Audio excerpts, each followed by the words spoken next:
want to talk to you about goals, and I want to talk to you about a hierarchy of goals. And you're probably aware that we set goals, 3-word goals, in all 7 dimensions. It's very important that you understand which of those dimensions comes first.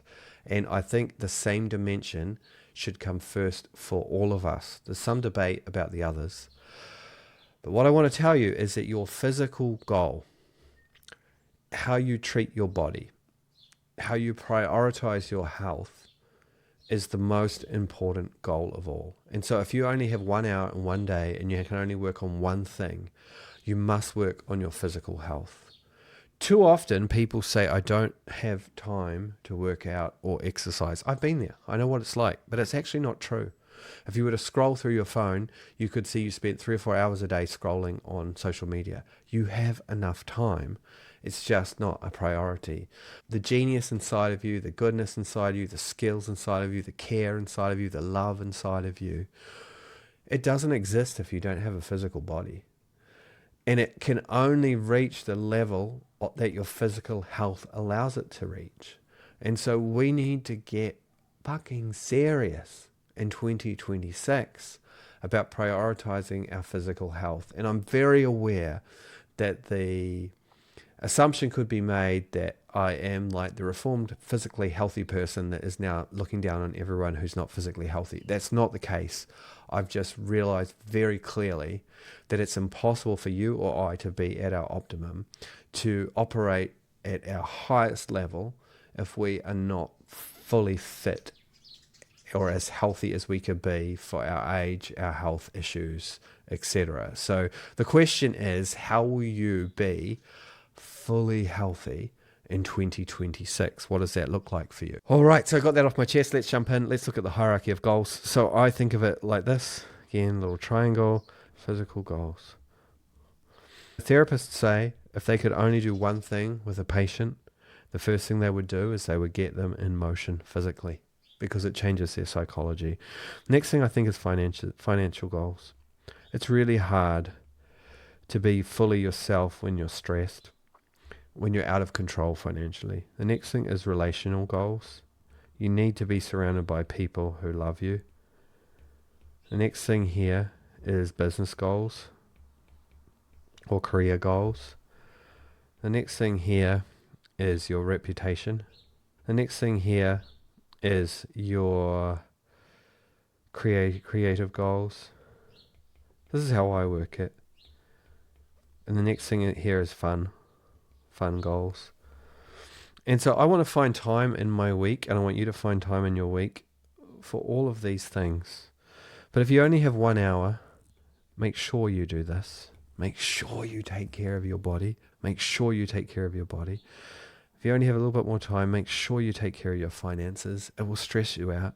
Make sure you take care of your relationships. It's important that we create our own hierarchy, because sometimes we are forced to choose. Sometimes we are forced to choose.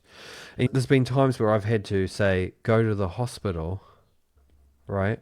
Because a family member is sick. Go to hospital. And I have to wait for 3 hours. Guess what I can do? I can walk, because my physical goals still matter. Or I can sell a client on my phone, because my financial goals still matter.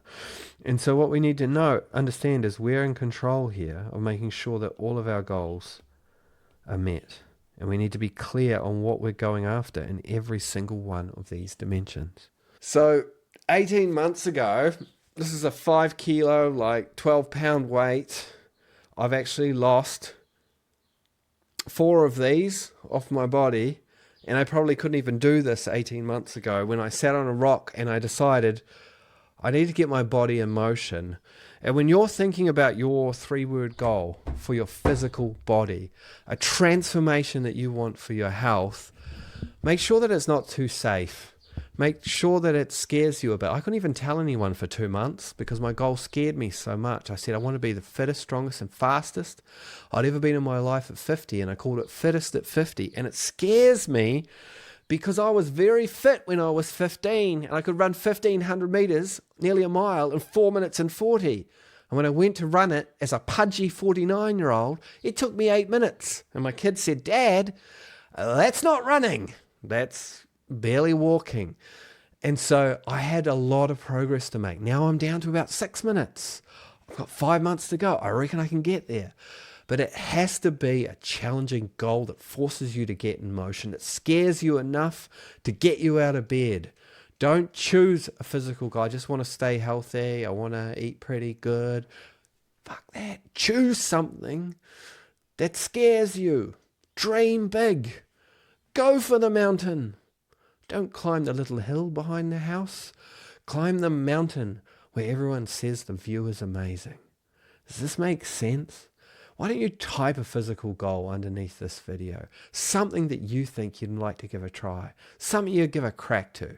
Type it underneath this video. When we're thinking of any 3-word goal, what we're really saying is what describes the transformation. What's my transformation?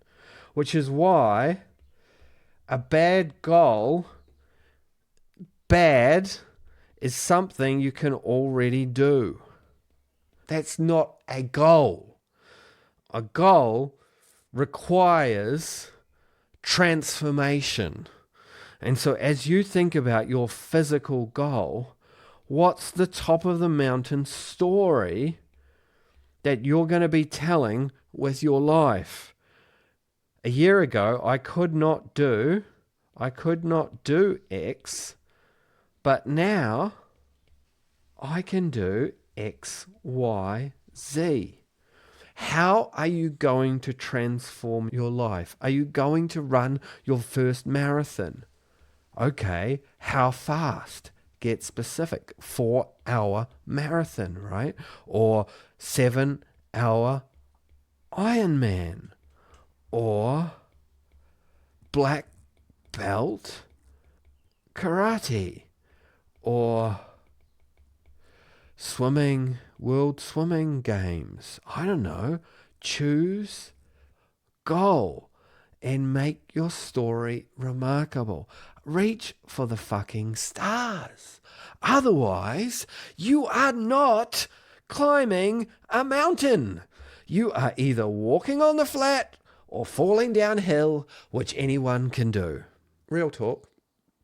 I reckon we've all known someone in their 40s, 50s or 60s, and we've looked at them and if that person doesn't take care of themselves a bit better, the children are going to end up without a mum or without a dad. Maybe that's you. Maybe it's not. The truth is there are plenty of children, grandchildren, nieces, nephews, who are watching us going, I've got half a fully alive parent, half a healthy mum, half a healthy dad. They're stressed a lot of the time, but they're doing their best. It's time for you not just to stay alive, but to truly live. For your children, for your nieces, for your grandchildren, for yourselves. And it all starts with physical health. It all starts with being a human being who's in motion, who's full of energy, who's having fun. And I want that for you. And if these words resonate with you, then I want to invite you to just type the word goals underneath this video, because I know that what I am doing has dramatically changed my life, and I know it can change yours. It starts with the physical, but it goes into every single area of goal setting, transformation, you and I having the clarity to see exactly who we're supposed to be in 2026. And I'd love to invite you to join me. Please type goals underneath this video, and I'll talk to you soon.